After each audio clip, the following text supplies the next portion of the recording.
evening and welcome to Tucker Carlson. Sorry, happy Monday. The first mass quarantine in human history began in the central Chinese city of Wuhan. That was back in the beginning of 2020. Within days, pictures and videos of what was happening there began to appear on English language social media.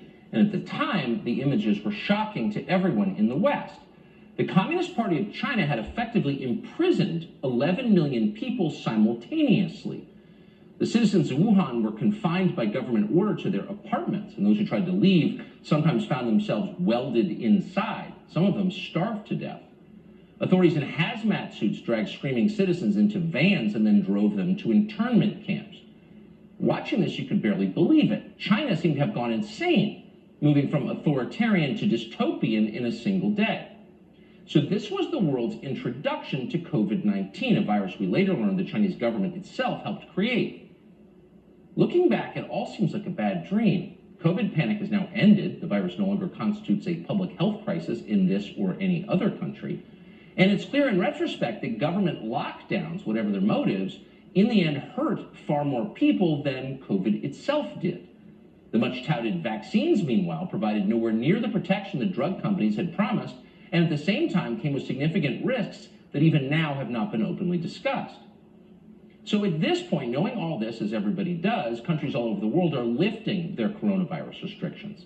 Next will come the apologies, and then, in the free countries at least, lawsuits and criminal charges against the people who did this. So we're just beginning to reckon with the nightmare that all of us have lived through, and it's impossible to imagine living through it again. But in China, they are living through it again. The government of China has just completely shut down the city of Shanghai. Shanghai is the biggest city in the country. It's one of the largest cities in the world. More than 25 million people live in Shanghai. And the lockdown there is, by all accounts, more brutal and more far-reaching than anything we saw in Wuhan 2 years ago. Watch. Well, if you think Wuhan 2020 was bad, welcome to Shanghai 2022. This has been like no other lockdown, and it's in the country's cosmopolitan and most affluent financial hub of all places. So this door behind me, this is my exit to the outside alleyway, and late last night I heard them taping up my door along with the doors of my neighbors. They're placing a paper seal so as to keep it closed. Some buildings with positive cases inside, well, they're locked shut from the outside. They're using bicycle locks and padlocks just to keep people in. So for once, CNN is not exaggerating. You have 25 million people locked inside their homes. You have the largest prison camp in human history. Anyone who tests positive for COVID is shoved into a van and then taken to a quarantine camp. Watch it happen to this child.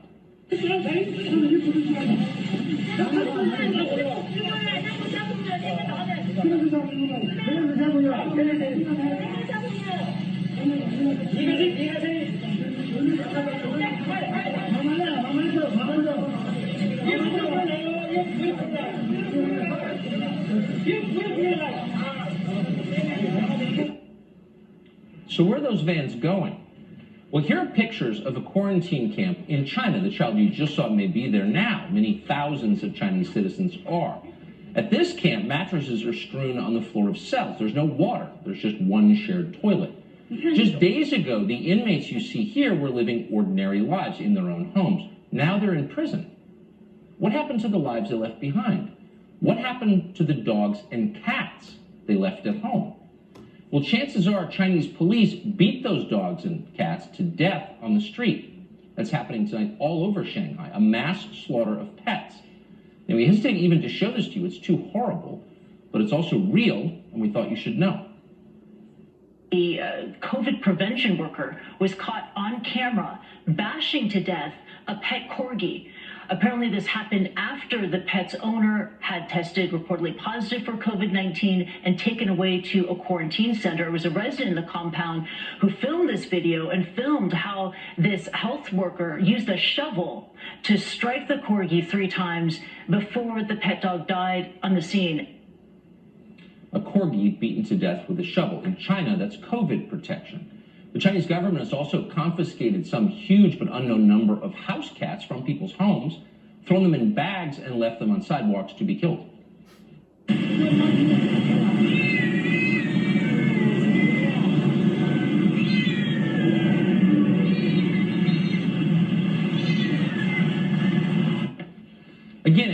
was a tough judgment call whether or not to put that on the air, but it's real, and you should know exactly what the authorities are talking about when they say the Chinese government is responding to COVID. There are videos like that one all over social media. So the Chinese government isn't denying this is real, and it's not apologizing. Lang Wanyan is the spokesman for China's National Health Commission. Effectively, he is China's Tony Fauci. He recently gave an interview to the state-run newspaper, the People's Daily, and explained the government's thinking here. Quote, China adheres to COVID zero, he said. China's socialist system has a strong ability to organize and mobilize, which will help it ensure the success of the COVID zero strategy. So the Chinese government certainly has the capacity to mobilize, but what does success look like? Well, this is what success is in Shanghai tonight. This is video shot by a resident of one of Shanghai's countless apartment towers. What you're hearing in this video are the screams of the people trapped inside.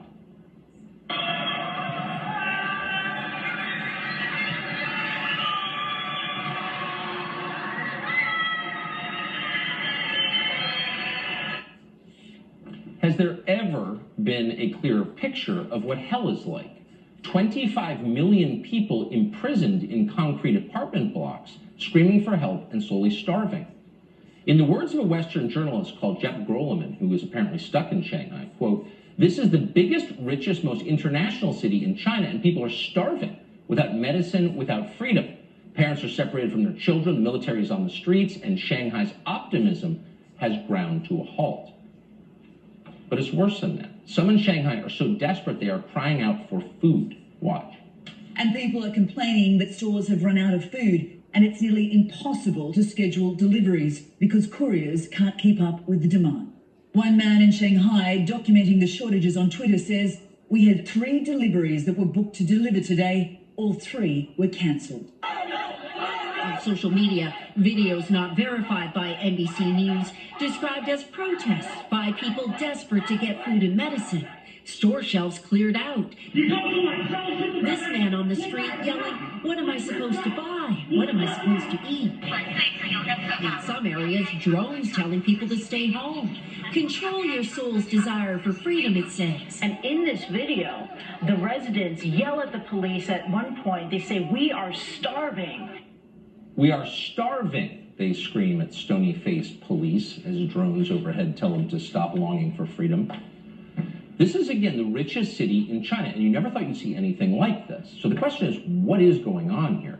Obviously, it's not about COVID. Let's stop pretending. Shanghai does not have a COVID crisis. Even if Shanghai did have a COVID crisis, we know perfectly well from recent experience, this is not the way to handle a COVID crisis. So from the perspective of China's central government, the problem is not COVID. The problem is Shanghai itself. Shanghai is probably the freest place in China. It's certainly got more foreign nationals than any city in China. They're drawn by the trade that revolves around its historic port. So by Chinese standards, Shanghai is an independent-minded city. And that's the problem. For authoritarians, independent-mindedness is the main threat. If you're the head of the Communist Party of China and you're trying to run a highly volatile country of 1.4 billion people from Beijing, naturally, your top concern always will be Shanghai. Shanghai is the one place a meaningful insurrection might start. And that's especially true this year. Xi Jinping, the Chinese autocrat, is set to take a 3rd consecutive term beginning in the fall. Now, that was not supposed to happen. There were term limits in China. But 4 years ago, the Chinese Communist Party did away with those term limits, and Xi Jinping can now rule the country forever. Even in China, that is a controversial move. As a China expert called Natasha Kassam put it, quote, from Beijing's perspective, there is no higher priority than stability ahead of the party Congress this fall. This is the closest you might come to seeing a campaign season in China. Oh, there it is right there. A campaign season. Even in an authoritarian country, public opinion still matters. A campaign season is still real, even if you're president for life. Sound familiar? So China's rulers want to stay in power forever. And in order to do that, they're using COVID restrictions. They're pretty sure COVID restrictions work. They watched our last presidential election closely. Now, how should we respond to this? If you believe in democracy, this is repugnant. 25 million people just lost their most basic human rights. So the question is anyone in the Biden administration, which is constantly lecturing us about democracy and human rights, said anything about this? Has the State Department issued an angry denunciation of Xi Jinping? Is the U.S. government threatening sanctions against China for building the world's largest prison camp? Well, of course not. Effectively, our leaders are defending what China is doing. Here's Tony Fauci admitting on camera he will never criticize the Chinese government. We spoke to one of the WHO investigators who'd been to Wuhan to investigate how the virus started, and they were prevented from seeing key details and from speaking to key people. Why do you think the Chinese government did that?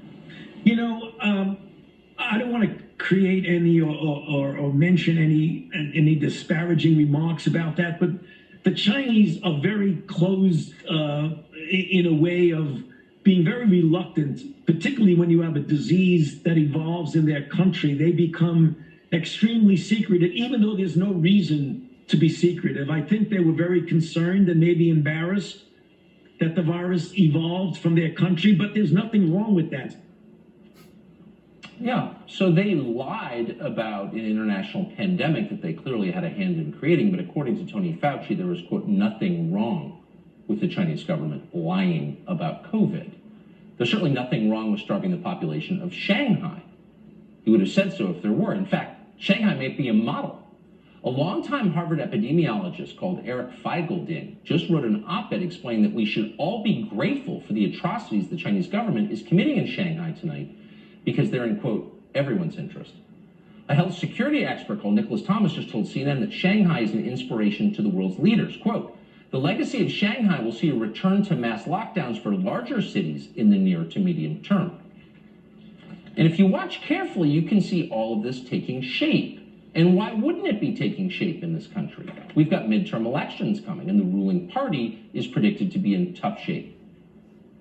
So they're doing something about it. In the city of Philadelphia, authorities just announced the return of an indoor mask mandate. Is there science to justify this? Philadelphia has a 7-day average of 2 COVID deaths. 2 COVID deaths in a city of 1.5 million people over a week. Now, of course, when your strategy is, quote, COVID zero, 2 dead from COVID is more than enough to justify another mass quarantine. According to a report tonight, the Biden administration plans to bring back its lunatic vax mandate for federal employees. And of course, the mask mandate remains in effect for all commercial air travel in this country, though not for Nancy Pelosi's private plane, despite no scientific evidence at all that it works. But you must obey anyway, and they're making sure. At Love Field in Dallas, 2 robots, known as Security Control Observation Towers, SCOT for short, scan the crowd to make sure that everyone is in compliance. Now, with facial recognition software, the robots could know exactly who the disobedient are. We're just beginning to see the outlines of the repression that COVID has made possible. That's the point. And if you want what the future looks like, you can look at China and shiver. In the state of California, the state is starting to pull funding from any school that won't comply with the new mandate, a vaccine mandate for children. Joe Biden endorses that. Inject your children with a drug with no actual benefits or no education for your family. Naomi Wolf is in the state of California fighting against all of this. She saw the outlines very early. She joins us tonight. She's the author of the book, The Bodies of Others, The New Authoritarians, COVID-19 and the War Against the Human. Naomi Wolf, thanks so much for coming on tonight. When you see what's happening in Shanghai, which has got to be one of the most, certainly at scale, one of the biggest violations of human rights ever, 25 million people, and the administration says nothing, what do we learn from that?